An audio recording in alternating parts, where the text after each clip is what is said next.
Bonjour à tous, bienvenue au congrès annuel de la Société française d'anesthésie-réanimation. On a la chance d'inaugurer ce congrès par une session du comité développement durable de la SFAR, que j'ai l'honneur de modérer avec le docteur Marie Bruyère de Bicêtre.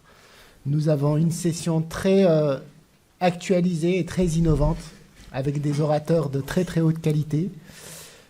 C'est une actualisation du développement durable en anesthésie-réanimation avec plusieurs sujets. Le premier, c'est un état des lieux international du développement durable en anesthésie-réanimation qui sera présenté par le professeur Forbes McGain de Melbourne en Australie.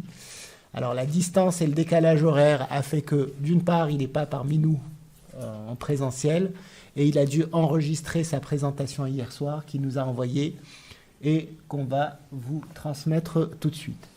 Forbes McGain est un professeur d'anesthésie-réanimation à Melbourne, comme je l'ai dit tout à l'heure, qui publie énormément, il a une centaine de publications sur l'analyse de cycle de vie de notre discipline, et sa présentation est très passionnante. Je vous laisse regarder.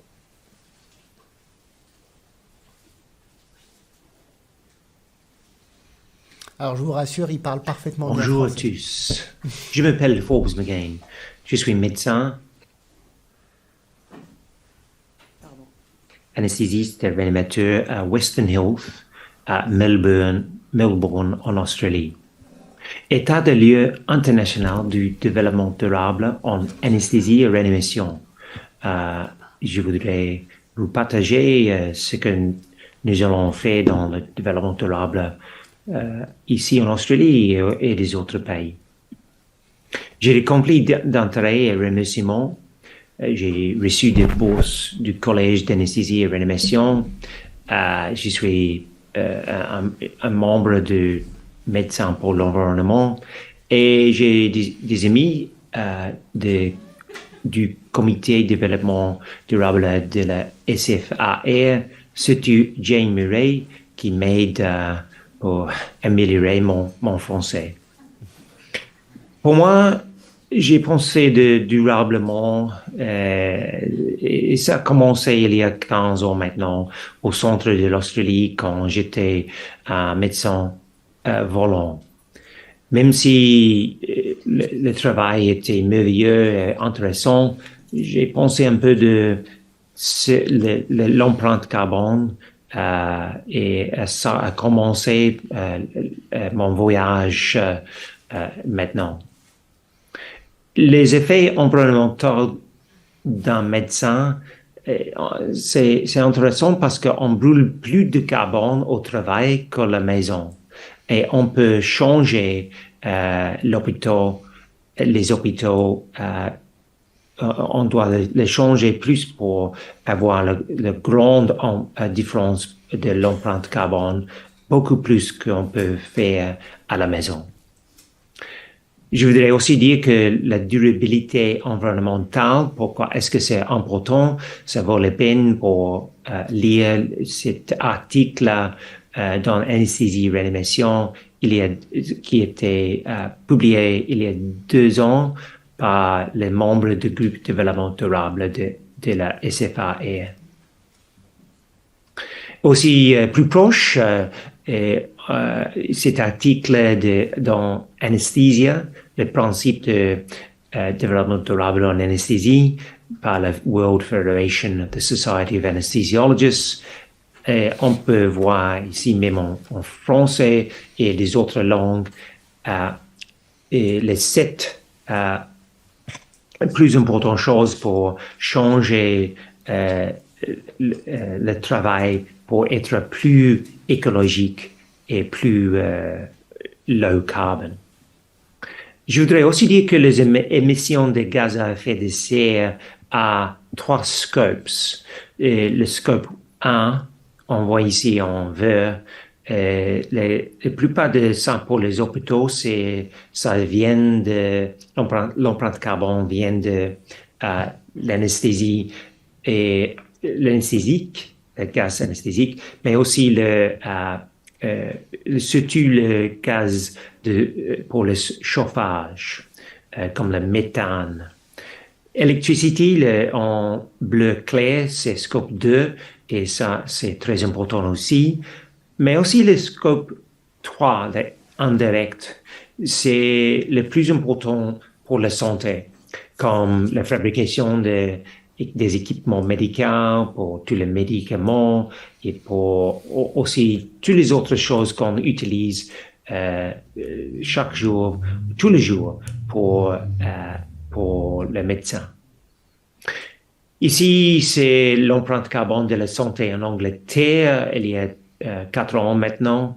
Et on voit aussi, encore une fois, que les achats en bleu, ils sont les scope 3 et ils sont le plus importants, plus importants que les consommations d'énergie des bâtiments et plus important que le voyage.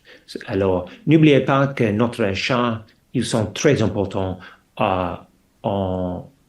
pour l'empreinte carbone totale pour la santé. Alors, qui sont les grands acteurs de développement durable en anesthésie, réanimation outre-mer? Alors, pas outre-mer, mais le groupe de développement durable de SFAE sont importants. Et en Europe, Patricio González et Thomas Bain, en Espagne et aussi en Allemagne, ils font des choses pour changer l'anesthésie et réanimation pour être plus écologique. Au Royaume-Uni, il y a des autres gens. Mais je voudrais aussi dire qu'aux États-Unis, Jerry Sherman et Matthew Eckelman, ils ont fait beaucoup de recherches dans ce type de problème de développement durable. Et en Australie et Nouvelle-Zélande, le collège d'anesthésie et réanimation, nous faisons des choses aussi et c'est pour concentrer notre recherche universelle. Et ici, on voit que le ministère de la Santé et de la Prévention en France, il y a c'était l'année dernière, en octobre, ils ont fait un développement durable vers le déploiement de conseillers en transition énergétique et écologique en santé. Mais ils ont employé peut-être 70 gens pour faire ça. Mais je crois que la plupart, c'est pour la transition énergétique et scope 1 et 2 et pas beaucoup le scope 3. Mais peut-être ça va changer et j'espère que les gens qui écoutent moi maintenant, ils peuvent savoir plus que l'importance de cet changement. Que veut dire il faut systématiser le développement durable? Actuellement, certains hôpitaux déjà utilisent 100% d'électricité renouvelable, n'utilisent plus de gaz pour le chauffage, utilisent beaucoup de dispositifs médicaux réutilisables et recyclants et déjà ne pratiquent pas des soins de faible valeur. Mais ces hôpitaux sont des îlots d'espoir et ce n'est pas normal. Ce n'est pas normal jusque maintenant. Pour aller au-delà, on doit systématiser le développement durable. Et ici, on voit Dr. Nick Watts dans le Royaume-Uni. Il est chef de service pour systématiser les choses.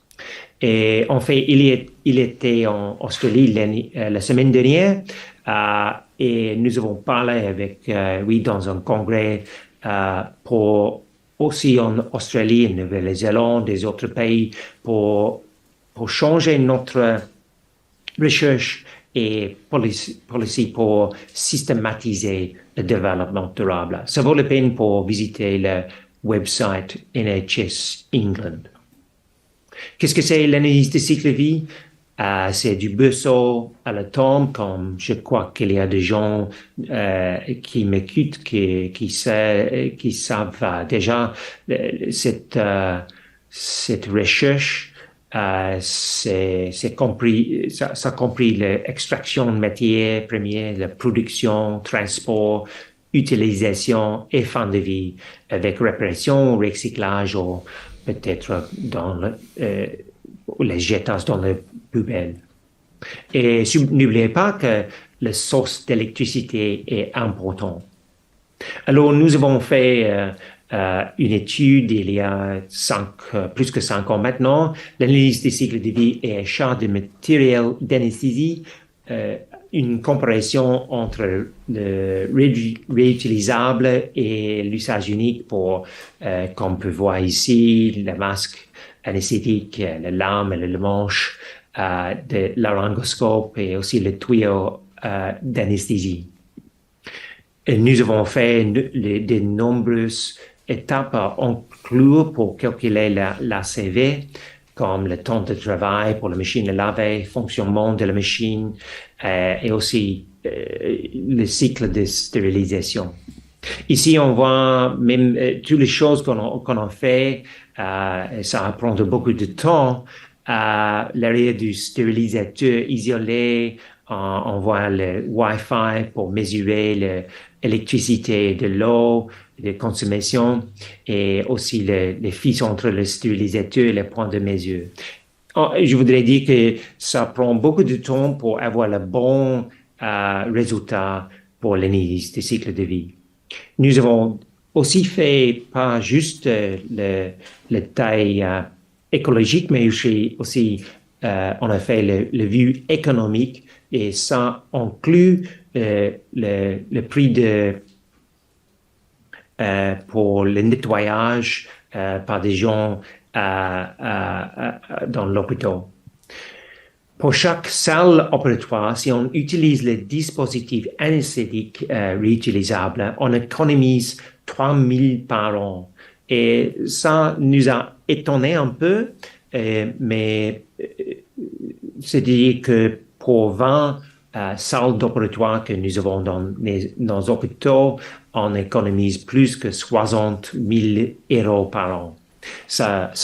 Et à cause de notre étude, nous avons changé, nous sommes devenus plus écologiques et plus, on économise parce qu'on utilise maintenant les équipements anesthésiques qui sont réutilisables et pas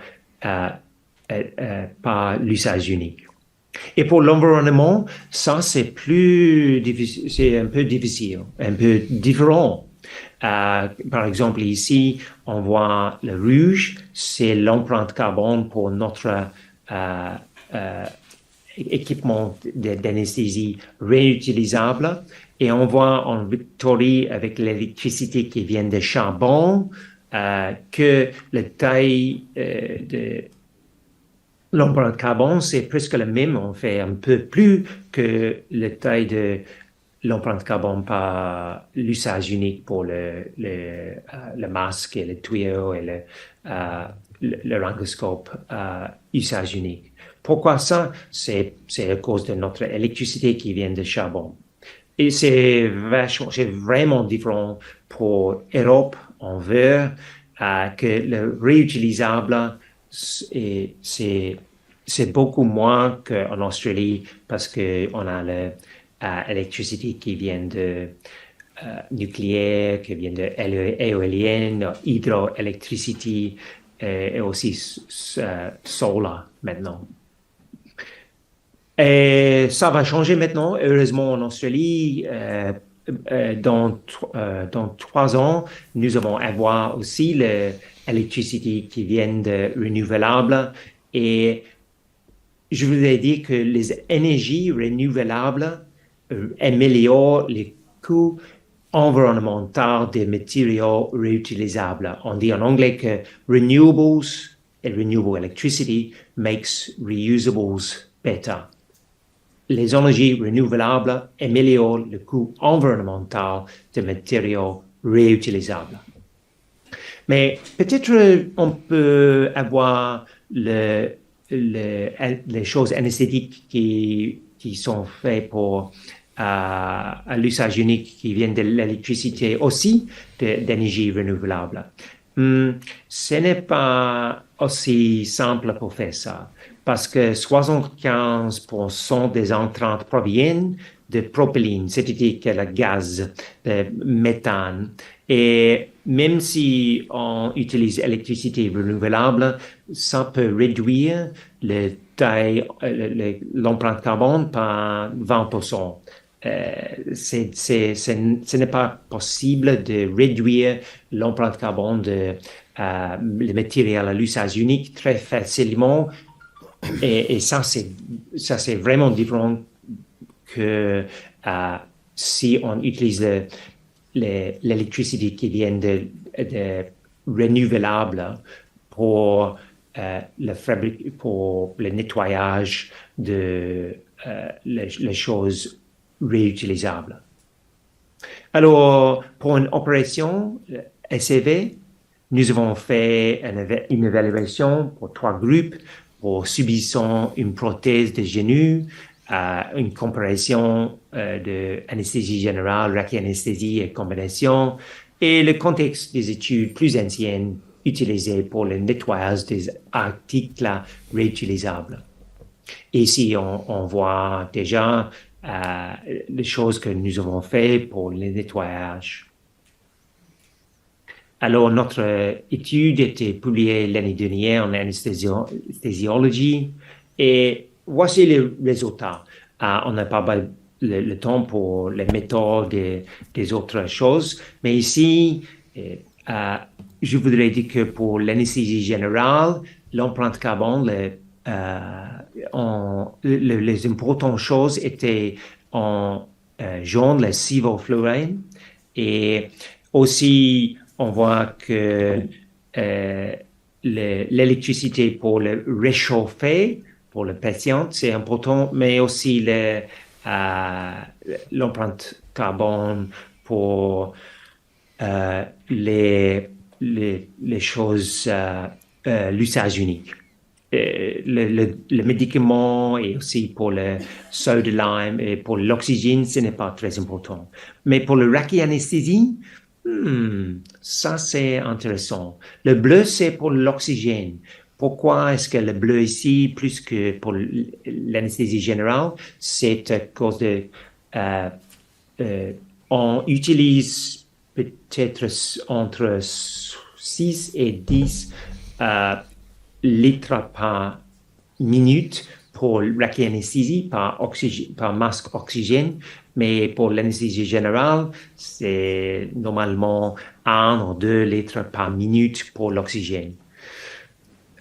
Même si mes amis, mes anesthésistes ont dit que oh non, je n'utilise pas beaucoup d'oxygène, en fait, nous avons trouvé que c'était normal d'utiliser plus que 6 litres par minute pour l'oxygène. Et aussi, on voit que la consommation d'énergie pour le nettoyage, en français rouge ici, ça c'est très important parce que on doit nettoyer les cassacs stérilisés, aussi les autres choses stérilisées pour les rachianesthésies. C'est le même pour la combinaison de l'anesthésie générale et la rachianesthésie. Ici, c'est la comparaison entre les pays différents, Australie, Chine, Europe et les États-Unis. En bleu, c'est l'anesthésie générale et en rouge, c'est pour la rachianesthésie.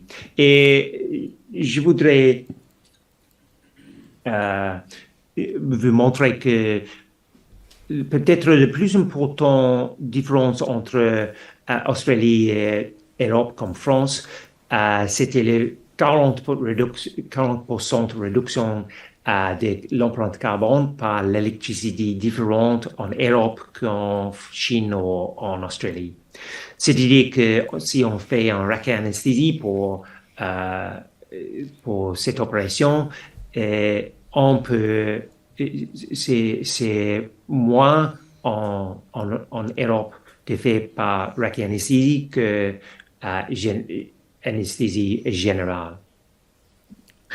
Mais les approches anesthésiques avaient des empreintes carbone similaires. Et c'était déjà connu que desfluoriner les protoxydes d'azote était des problèmes avec le gaz de serre. C'était déjà connu que TIVA, ça réduit l'empreinte carbone par anesthésie générale à cause de bons efforts de Jerry Sherman et Matthew Eckerman dans des autres études. Mais la raca-anesthésie n'est pas la low carbon en Victoria et China. Et ça a un faible teneur en carbone en Europe et aux États-Unis. Une approche de choix judicieux est importante et c'est important de réduire le plastique à usage unique et aussi de réduire le flux d'oxygène comme cliniquement indiqué et des défenseurs de l'efficacité énergétique et de l'électricité renouvelable. Ça vaut la peine pour collaborer avec les ingénieurs dans l'hôpital. Alors, pour les médicaments, est-ce qu'on peut faire l'ACV facilement? Pas beaucoup.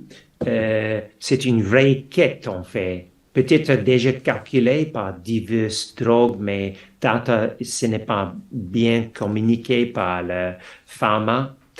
Et peut-être c'est estimé d'après le manuel de chimie. Et je voudrais noter le bon travail de Perfect, Sherman, Eckerman et al. Ils ont fait des études qu'on peut trouver par PubMed dans cet exercice. Nous avons fait le travail pour la morphine, mais c'était pénible, parfois amusant, comme on peut voir dans les photos maintenant.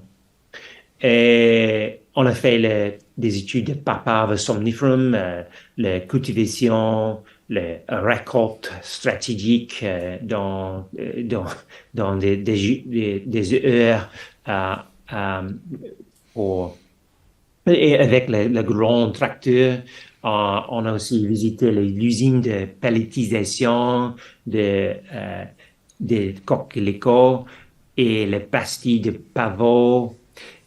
Aussi, nous avons visité et calculé l'empreinte carbone de sacs de sel pour préparer pour la préparation intraveineuse de morphine et des extrusions de poche, la chambre de mélange. Et on a le résultat ici que c'est un peu étonné, on peut voir que le morphine en vrac, c'est le bleu, c'est moins que 10% de l'empreinte carbone totale pour morphine intraveineuse. On a aussi l'empreinte carbone pour le mélange, le remplissage et la stérilisation. Et aussi, très important, c'est le l'embaillage de morphine. Et c'est-à-dire que les effets environnementaux de la morphine sont faibles, mais moins que 10%, ça vient de morphine en vrac.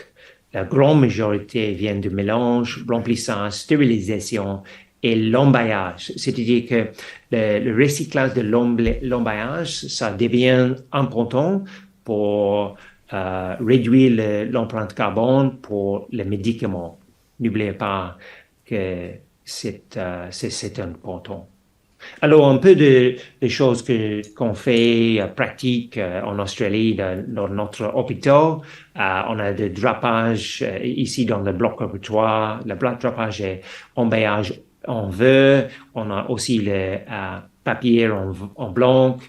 Et on a commencé pour la première fois du monde, je crois, que le recyclage du chlorure de polyvinyle du bloc opératoire, des choses comme les sacs pour le fluide intraveineux, aussi pour oxygène, ça devient les tuyaux agricoles, c'est fabriqué à Melbourne, pas loin de notre hôpital.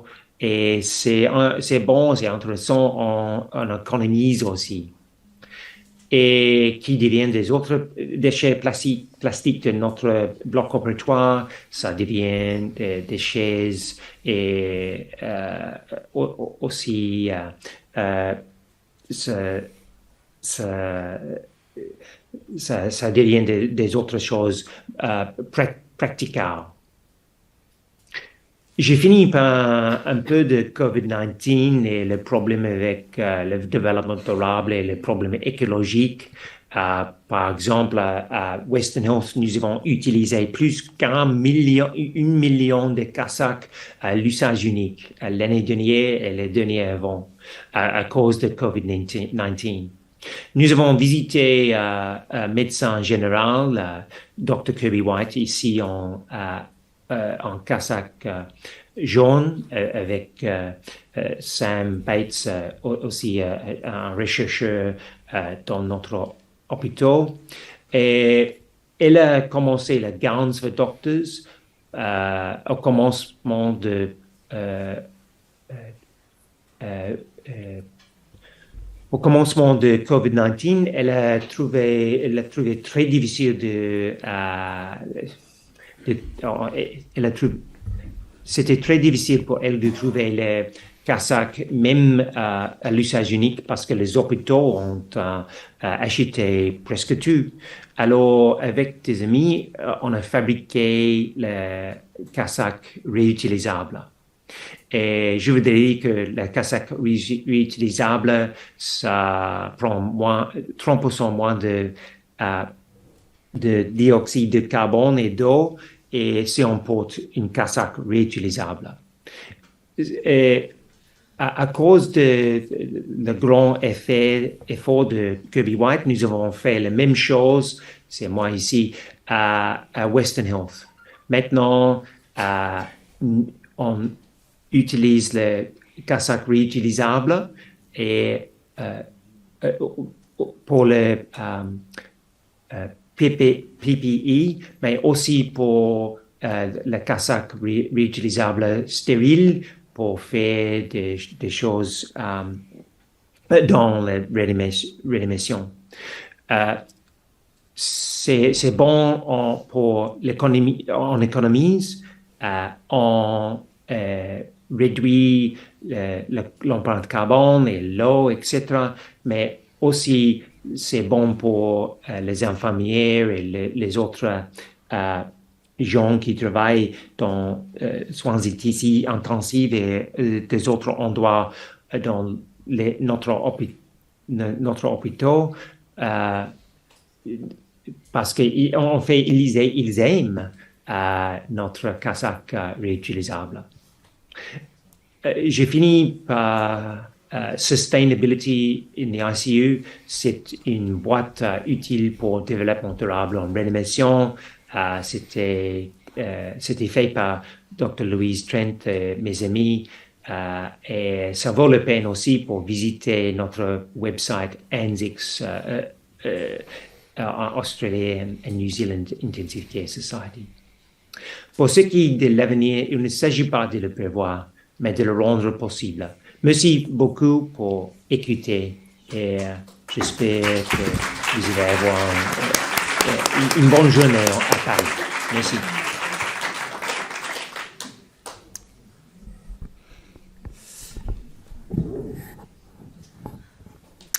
Bon, alors comme on n'a pas l'orateur, on ne va pas pouvoir poser les questions, donc on s'est dit avec Mehdi qu'on allait ouvrir un débat.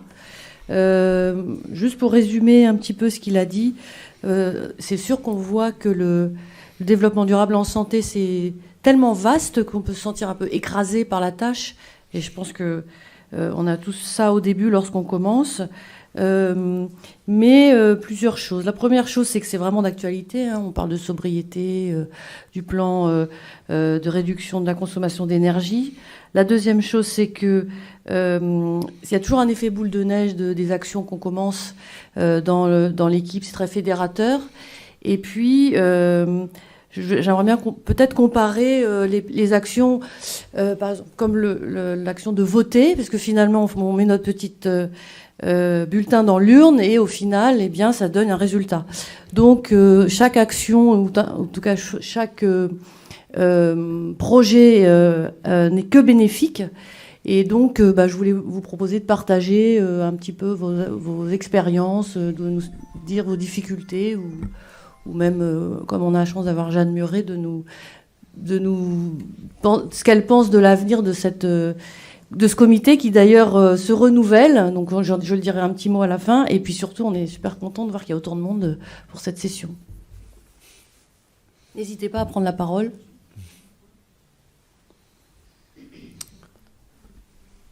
En attendant que quelqu'un se lève, Monsieur Bourguin. Oui, Jean-Louis Bourguin. Je voudrais parler du retraitement du matériel à usage unique. Il y a un décret du 20 avril de cette année qui vient d'interdire en France le retraitement de l'usage unique. Et c'est vraiment un handicap majeur parce qu'il va falloir convaincre les technocrates de la DGS qu'ils ont fait une erreur. On ne sait pas pourquoi d'ailleurs, très bien, ils ont écrit ce truc-là. Je ne sais pas quels sont les mécanismes qui les ont conduits à prendre cette décision. Et moi, la question que je voudrais poser, c'est qu'en réfléchissant à ce process, en particulier au niveau de l'Agence du médicament, côté dispositifs médicaux, je me suis demandé comment régler le problème entre l'usage unique, patient unique, l'usage unique, patient multiple. Pour l'intravasculaire, il n'y a pas de problème, c'est usage unique, patient unique, mais il y a plein de matériel pour lequel on peut avoir un usage unique, mais patient multiple. Et ça serait pas mal de recenser un petit peu ce cadre-là, d'essayer de refondre les process de décontamination sans altérer les performances initiales. Et je pense que c'est un sujet qui mérite beaucoup de travail commun entre les industriels, la NSM et les sociétés savantes comme votre groupe. Merci beaucoup, monsieur. Donc, en réponse à votre question, ou à votre intervention, effectivement, la France, je pense de manière un peu systématique, a repris l'ancien texte qui interdit le retraitement des dispositifs médicaux à usage unique, sauf que je pense qu'à ce jour, on fait partie de l'Union européenne.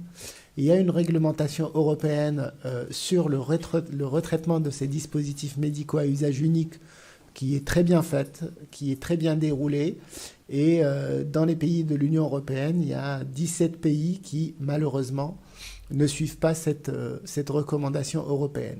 Et effectivement, il y a une nuance, d'une part, sur ce que vous venez de dire, entre réutilisable, patient unique, patient multiple. Ça, c'est la première notion, et je pense qu'ils n'en ont pas encore fait l'intégration. Et la deuxième notion, c'est le type de dispositifs médicaux qui est d'ailleurs très bien classé en fonction du risque infectieux, d'un grade de 1 à 4.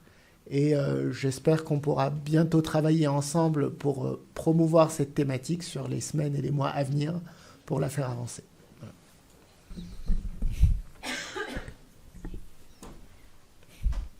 Je ne vais pas monopoliser la parole. Je ne sais pas s'il y a quelqu'un qui veut poser une question, mais je voulais juste répondre à Jean-Louis, à Mehdi, puis à Forbes, peut-être sur une vision un peu d'avenir. Je pense qu'effectivement, on est à un moment clé. Et dans nos hôpitaux respectifs, moi j'ai eu une réunion il y a 2 jours, c'est panique à bord pour les problèmes énergétiques par exemple, parce qu'on est rattrapé par la patrouille. Hein. C'est pas l'écologie qui les perturbe actuellement, c'est l'économie. Donc là, on est en train de faire des recherches tous azimuts dans l'hôpital pour savoir comment ils ont découvert que tous les tuyaux n'étaient pas isolés. Donc ils ont acheté juste de quoi isoler les tuyaux qui n'étaient pas isolés, des tuyaux de chauffage. Enfin, donc je pense qu'actuellement, le contexte, malheureusement, mais heureusement pour nous, nous est favorable.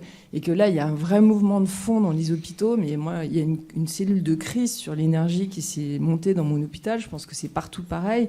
Donc sur toutes ces thématiques que nous, on discute depuis plusieurs années, qu'on a essayé de faire remonter, émerger. Là, franchement, je pense que cette année, ça va être vraiment une avancée majeure sur ces questions. Et sur les questions la possibilité de recycler les dispositifs médicaux, Mehdi et moi, on a assisté à une réunion, effectivement, à la DGOS. On a fait tout de suite remonter le problème, mais dès la première réunion. Donc, ils sont au courant.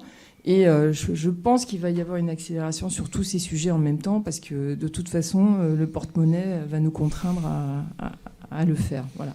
Donc c'est une bonne et une mauvaise nouvelle. Passez à l'orateur suivant. Pas d'autres remarques ou questions? On va passer à l'orateur suivant.